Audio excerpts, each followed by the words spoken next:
গর্ভাবস্থায় সাবধান, এই গরমে যেসব খাবার অবশ্যই খাবেন। ডাবের পানি শরীর ঠান্ডা রাখে।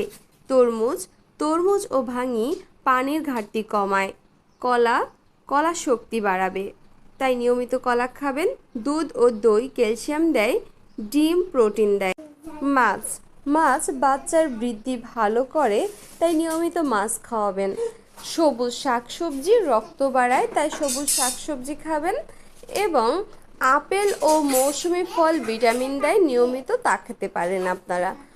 লেবুর শরবত ক্লান্তি কমাবে, তাই নিয়মিত লেবুর শরবত খাবেন। প্রচুর পানি পান করবেন। পানি শূন্যতা রোধ করতে প্রতিদিন নিয়মিত 8 থেকে 9 গ্লাস পানি পান করবেন। কিশমিশ সাথে খেজুর খাবেন।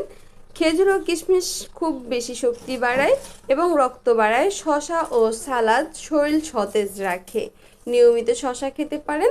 দই খাবেন নিয়মিত, কারণ দইয়ে রয়েছে ক্যালসিয়াম। উপকারী খাবারের মধ্যে কোকোনাট ওয়াটার, ব্যানানা, ফিশ এবং ইয়োগার্ট গর্ভাবস্থায় সবচেয়ে একটি উপকারী খাবার।